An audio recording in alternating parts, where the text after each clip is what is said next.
저는 매주 대한민국 장로연합회라는 곳에서 설교를 이제 하는데요. 이 이름은 굉장히 거창하죠. 대한민국 장로들이 연합한 모임이에요. 그래서 그렇다고 해서 뭐 수백 명 모이는 그런 게 아니고 거기에 해당하는 임원진들 분들이 함께 모여서 예배드리는 그런 자리입니다.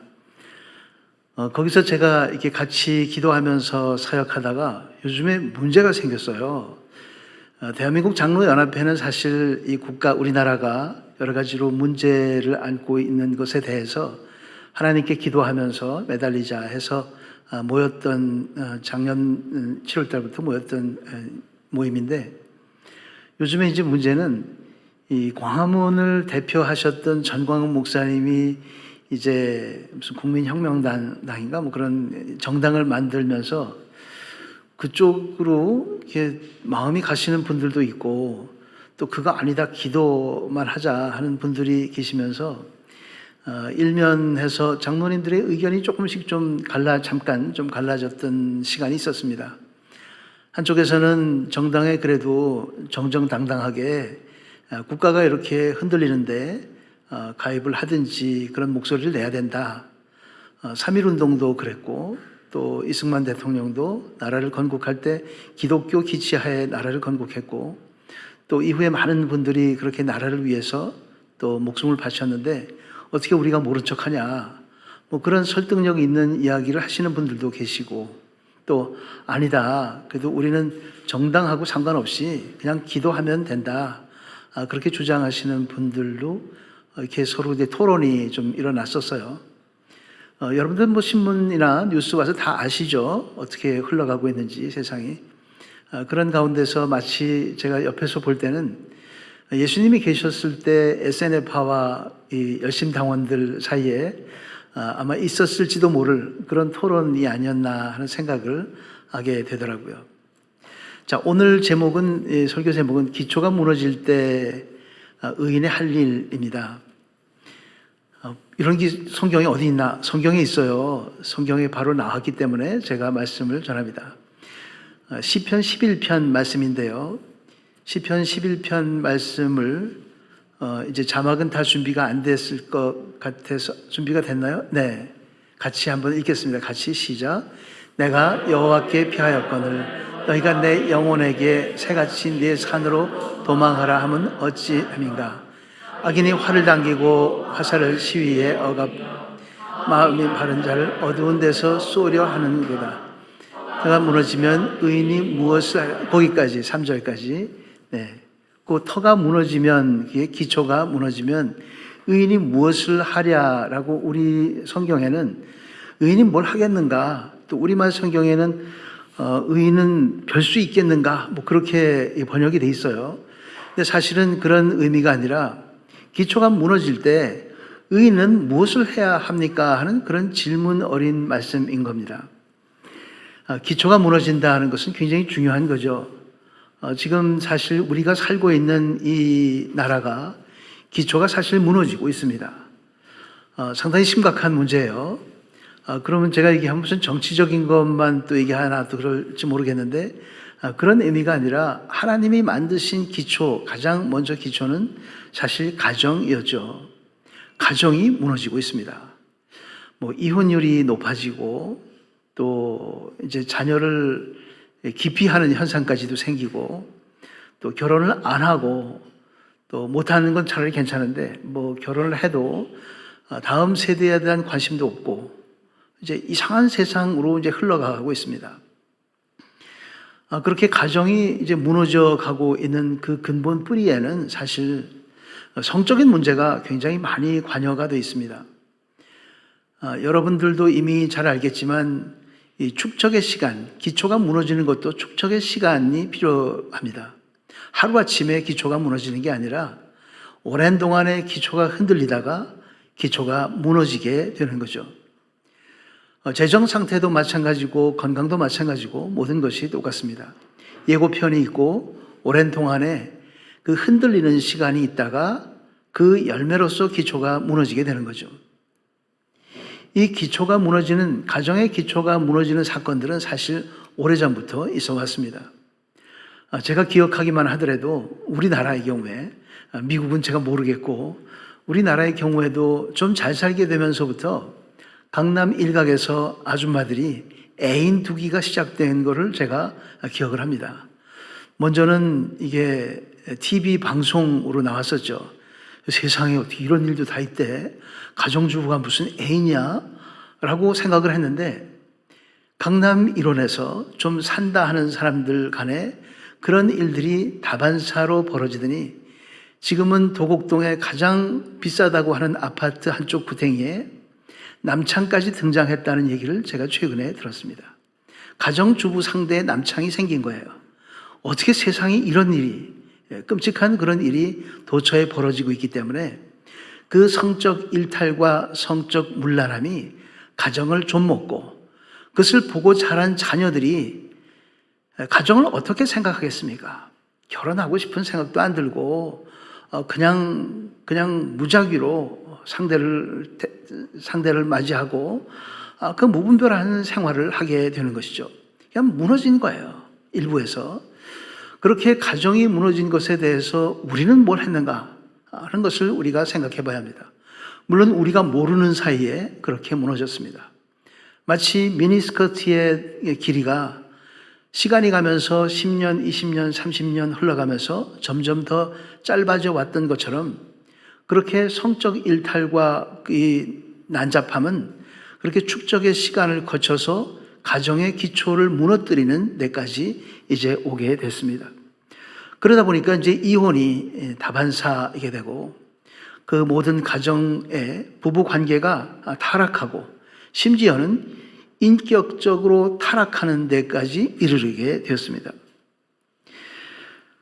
시편 127편에 이런 말씀이 있죠. 127편 1절인데 제가 읽어드리겠습니다. 주께서 집을 지으시지 아니하면 집 짓는 자들의 노력은 헛되다.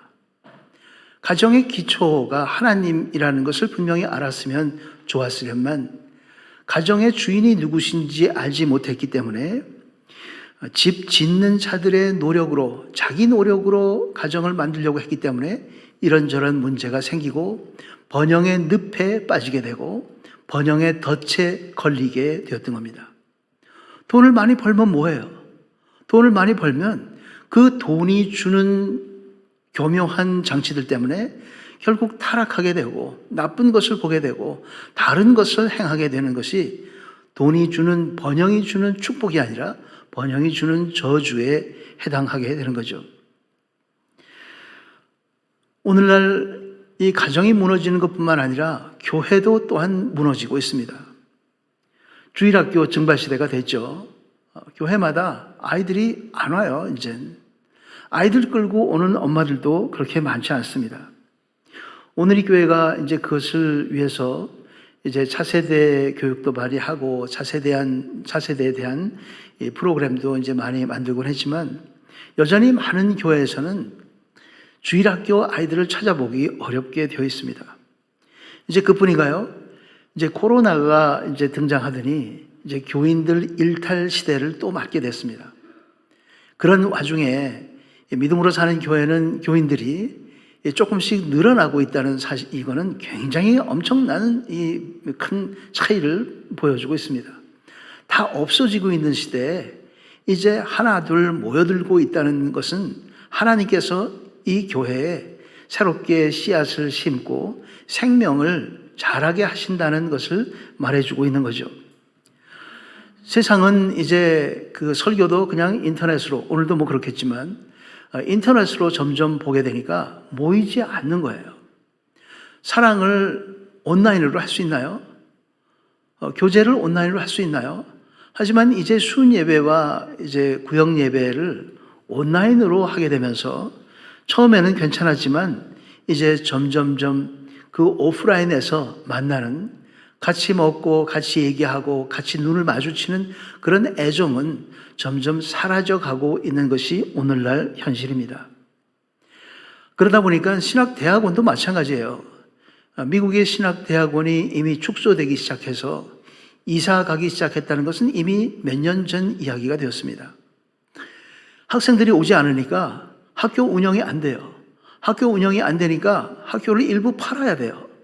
학교를 일부를 팔려니까 땅을 줄여야 되고 다 줄여서 가야 돼요.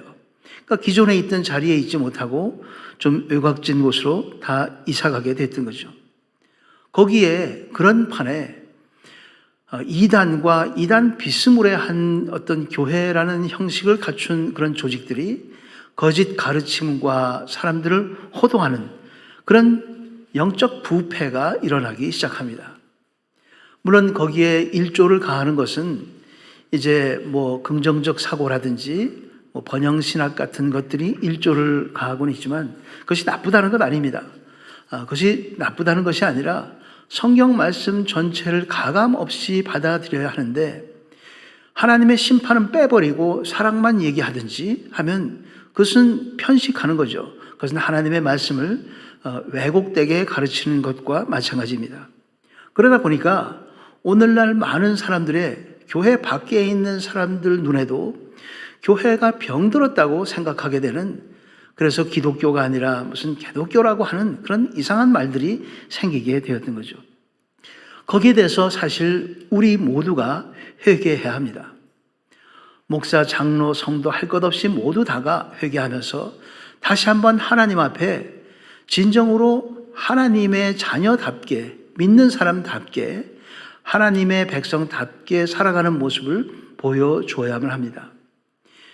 믿음으로 산다는 것은 어떤 구호가 아니라 그냥 단순하게 그냥 믿음을 선포하고 끝나는 것이 아니라 그대로 믿음으로 사는 이에요.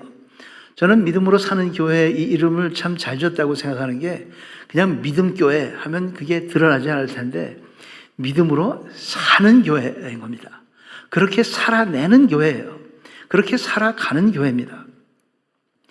오늘 이 기초가 무너지면에 대해서 제가 너무 길게 얘기한 것 같은데 그것이 우리가 지금 밟고 있는 이 땅의 기초가 가정과 교회와 정부와 모든 것이 근본적으로 흔들리고 무너지고 있다는 사실을 제가 다시 한번 얘기하고자 합니다.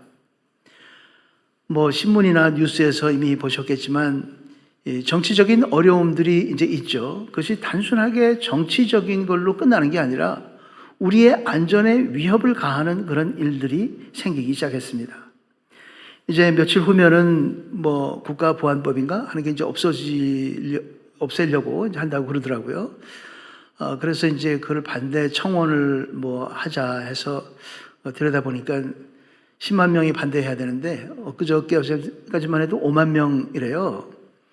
5만 명이 더 해야 되는데 5만 명이 다 채워질까 하는 걱정이 또 생기게 되고, 또 일군에서는 공산당도 사람이다, 공산당도 인간이다, 그래서 공산당도 끌어안아야 한다 하는 주장을 하면서 국가보안법을 폐지해야 뭐 북한의 공산당도 우리 형제고 김일성과 또 김정은도 우리 형제이기 때문에 다 같이 사랑하며 살자, 이런 주장을 기독교 내에서조차 이런 주장을 주장하는 사람들이 있다는 건 정말 황당무계하기 이를 데 없습니다.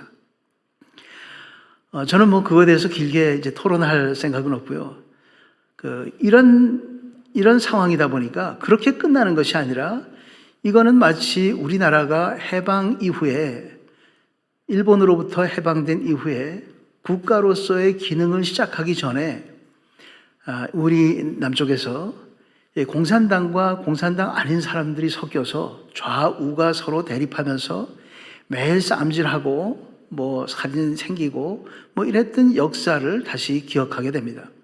저도 그때 태어나지 않아서 몰라요. 저도 역사를 보고 여기저기서 혹시 잘못된 건 아닐까 하고 여러 군데 자료를 배우면서 저도 알게 됐는데, 그런 역사가 지금까지 우리가 살아보지 않았던 역사가 이제 눈앞에 이제 오게 된 거죠.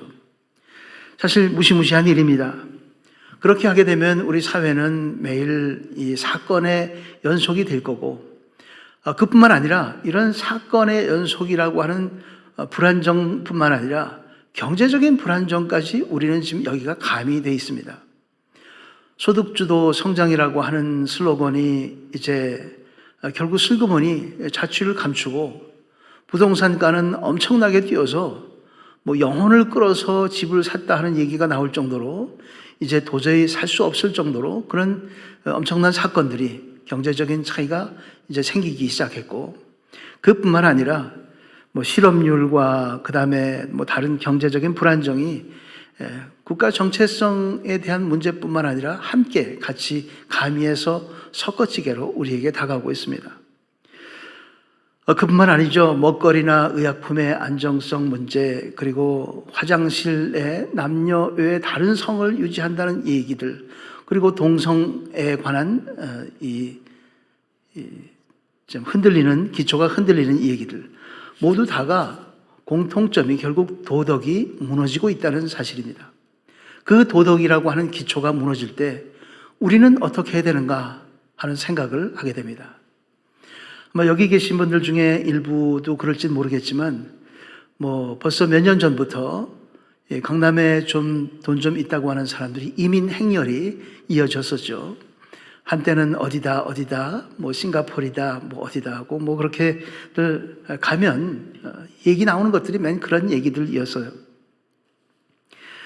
그런 이런 흔들리는 기초가 뿌리째 무너지고 있는 이런 때 오늘 이 시편 말씀은 다윗이 그런 현상을 지금 겪고 있는 겁니다. 그런 상황을 맞이한 거예요.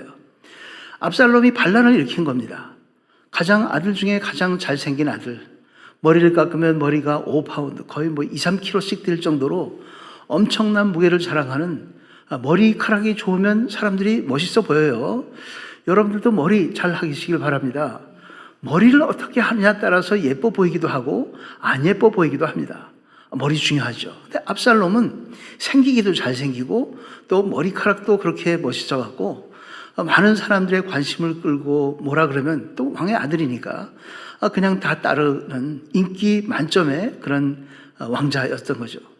자, 이제 드디어 오랜 동안에 칼을 갈다가 이제 드디어 압살롬이 아버지를 반대하면서 자기가 왕이 되는 사건이 벌어지게 됐습니다. 다윗으로서는 정말 참 가슴 아픈 일이죠. 그래서 다윗은 결국 이제 피신하게 되지만 그 바로 직전에 내가 그렇게 이런 상황이 되었다고 그냥 새처럼 날아서 그렇게 도망가랴 하는 얘기를 하면서 이 본 시편을 기록하게 되었습니다. 기초가 무너지고 있을 때 의인은 하나님과의 관계를 제대로 갖고 있는 사람은 어떻게 살아야 하는가 하는 것에 대한 답을 우리에게 주고 있습니다. 오늘날 우리 정치, 군사, 안보, 또 경제, 문화, 뭐 모든 면에서 우리의 기초가 가정, 교회, 뭐 기초가 무너져 가고 있을 때 우리가 어떻게 살아가야 하는지를 다윗의 시편을 통해서 우리에게 분명하게 알려주고 있습니다. 그것은 1절 말씀에 분명하게 기록이 되어 있는데요. 처음 11장 1절부터 분명하게 답을 먼저 선포해 놓고 얘기를 시작합니다. 1절 말씀만 다시 한번 읽겠습니다. 1절 말씀 시작. 내가 여호와께 피하였거늘 너희가 내 영혼에게 새같이 내 산으로 도망하라 하면 어찌함인가. 여호와께 피하였거늘이라고 번역이 되어 있지만 우리말 성경에서는 내가 여호와를 의지하는데 라고 이렇게 기록을 합니다. 하나님을 의지한다는 말이죠. 하나님을 믿는데 하나님을 믿고 있으니까 너희들이 나보고 이민 가라, 도망가라 하는 말은 그건 웃기는 일이다. 이제 그런 말씀인 거죠.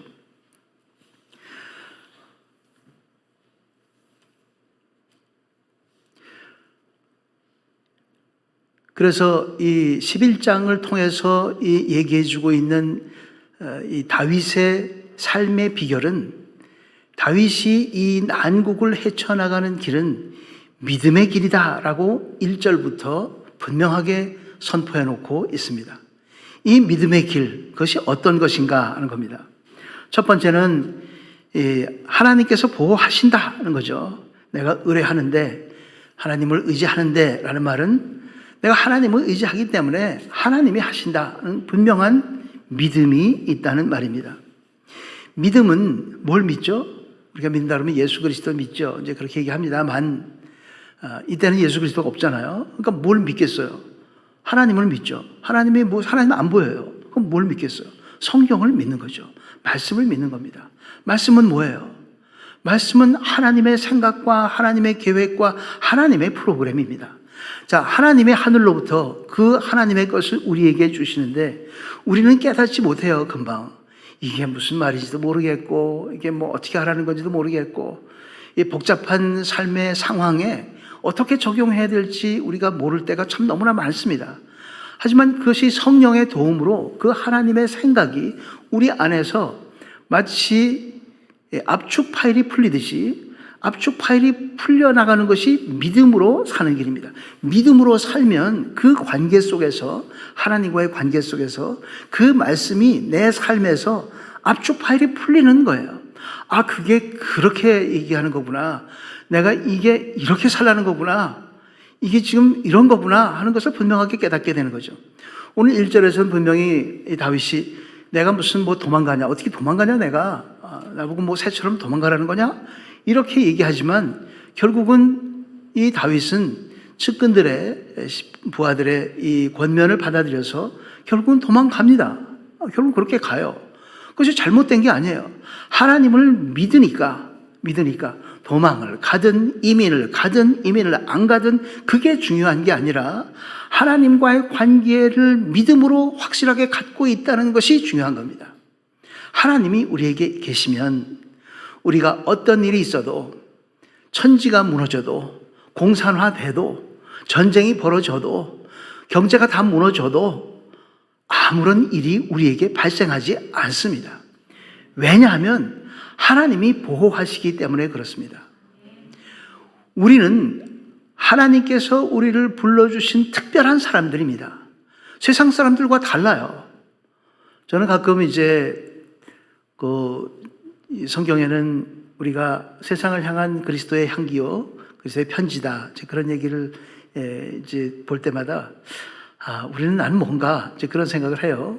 내가 뭐 향기 편지까지 뭐 되나, 그 정도 수준까지 되나 하는 생각을 하다가 어떤 생각을 하게 되냐면, 우리는 연필이다, 그런 생각을 하게 돼요.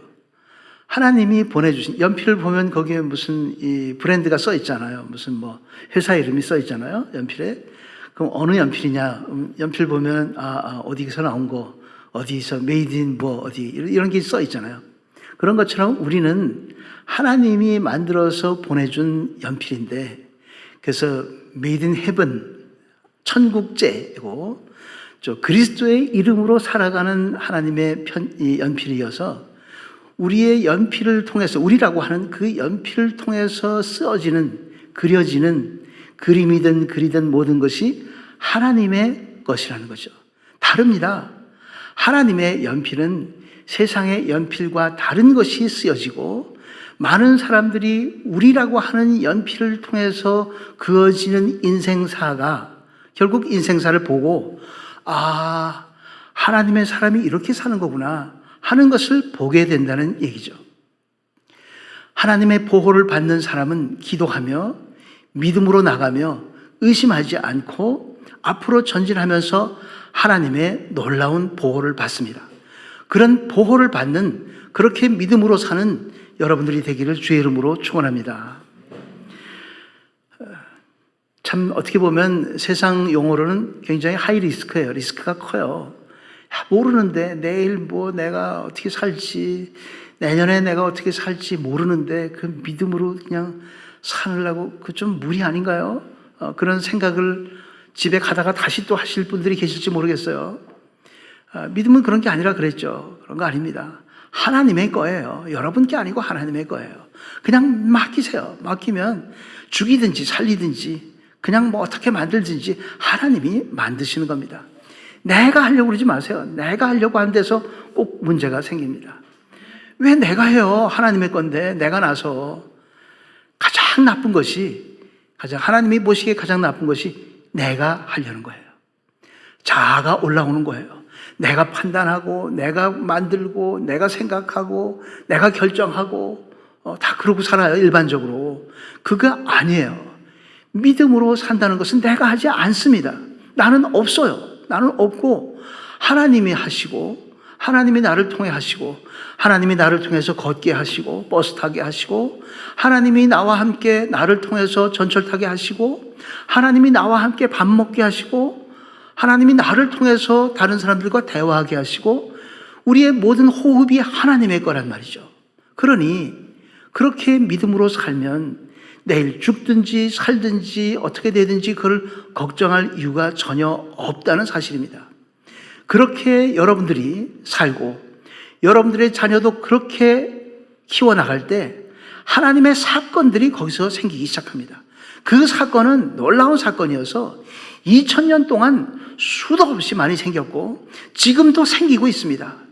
그래서 믿음으로 사는 사람들에게 하나님의 보호라고 하는 기적적인 사건들이 생기고 홍해바다 갈라지는 정도가 아니라 더 놀라운 사건들이 벌어지고 있습니다. 그것을 여러분들이 분명히 아시고 그것을 믿고 그것을 의지하고 그 말씀과 함께 그 믿음으로 살아가는 여러분들이 되기를 주의 이름으로 축원합니다. 하나님은 단순하게 그냥 하늘에만 계신 분이 아닙니다. 하나님은 땅에도 계시고 하늘에도 계셔요. 다 계신 분입니다. 우리 4절부터 6절까지를 한번 다시 한번 읽겠습니다. 4절부터 자막에 나와 있는 4절부터 6절까지를 시작. 여호와께서는 그의 성전에 계시고 여호와의 보좌는 하늘에 계시며 그의 눈이 인생을 통촉하시고 그의 안목이 그들을 감찰하시도다. 여호와는 의인을 감찰하시고 악인과 폭력을 좋아하는 자를 하시도다. 악인에게 그들을 던지시리니 불과 유황과 바람이 그들의 잔에 소득이 되리로다. 아멘. 하늘과 땅에 모두 계시는 분이 바로 하나님이십니다. 근데 이제 오늘 이 본문 말씀 보면 악인들이 화살을 당기고 이제 막 못살게 구는 그런 일이 아까 2절에서 나왔는데 이 5절에서도 여호와께서는 의인들을 시험하신다고 이제 나와요. 5절에. 그리고 악한 사람들이 폭력을 좋아하는 사람들을 하나님이 미워하신다. 미워하시는 분과 사랑하시는 분이 갈라지는데 사랑하는 이 사람들에 대해서 의인들을 시험하시고 그래요. 이게 왜 또 시험을 또 하셔? 그냥 사랑하시면 사랑해주면 되지. 먹을 거 주고 행복하게 해주시고 위로해 주시고 뭐 다 좋은 것만 주시면 되지. 왜 또 시험을 하셔요? 여기서 문제가 가끔 생겨납니다. 하나님은 우리를 시험하십니다. 이게 산성인지 알칼리성인지 리트머스 시험지를 넣고 그것을 확인해 보듯이 우리의 믿음을 시험해 보십니다. 그 시험해 보시는 방법이 바로 우리는 뭐라고 부르느냐? 우리는 고난이라고 부르죠. 힘들다, 어렵다, 내가 시험에 들었다, 모르겠다, 정말 어려운 문제에 봉착했다 라고 우리는 생각하는 것이 바로 하나님의 프로그램 안에 과정 중에 있다는 얘기입니다. 역사는, 그래서 인생의 역사든 나라의 역사는 과정과 사건이 있습니다. 인생은 과정이에요. 째깍째깍 흘러가는 시계 순서대로 흘러가는 1년, 2년, 3년, 4년 이 과정이고 그 과정이 흘러가는 데서 어느 날 사건이 생겨요. 하나님을 만나고 교통사고 나고 사건이 생겨요. 아이고 세상에 어떻게 이런 일이. 하지만 그 모든 사건은 하나님께서 미리 예비해 두신 하나님의 섭리입니다. 고난은 우리가 겪는 고난은 단순하게 어려움을 겪는 게 아니라 큰 그림 속에 마치 퍼즐의 한 조각처럼 하나님의 섭리 중에 한 파트일 뿐입니다. 그렇기 때문에 사실 고난이 별거 아니에요. 그냥 큰 프로그램 중에 하나니까 그냥 지나가면 돼요. 이거 왜 나한테 까만 걸 줬어요? 까만 걸. 나 까만 거 싫어하는데. 하나님이 오늘은 까만 퍼즐을 주셔서 까만 퍼즐 누르게 하시고 내일은 또 빨간 퍼즐을 주실 거예요. 그 빨간 거 붙이게 하시고 뭘 하시려고 그러나 그건 하나님의 생각입니다. 몰라요. 우리가 몰라요. 우리가 뭘 알아요? 하나님의 건데. 우리 인생이 통째로 하나님의 건데 뭘 알아요? 아무것도 몰라요, 우리는. 그러니까 하나님이 시키는 대로만 하시면 돼요. 그냥 고난이다. 내 고난 그냥 해요. 하나님의 거니까. 하나님한테 돌려주세요. 하나님 오늘은 또 고난 A 했습니다. 망치로 두드렸습니다. 힘들어요. 피나요. 했어요. 내일 대패질 했어요. 대패질하고 아이고 또 오늘 굳은 살 또 배겨요. 힘들어요. 하지만 하나님 프로그램이 있죠. 프로그램대로 좀 하는 중이에요. 프로그램 끝이 어딘지 모르겠어요. 하지만 하나님의 것이에요. 근데 그것이 끝나는 날이 있죠. 그것을 바로 우리는 사건이라고 얘기합니다. 그 사건을 보고 나면 하나님이 이렇게 만드시는 거였구나 하고 뒤늦게 깨닫게 되는 거죠.